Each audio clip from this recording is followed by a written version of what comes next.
нажимаешь на тормоз. Без разницы.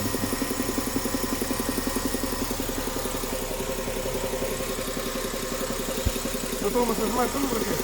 Ну да. Там он не работает так, как сцепление.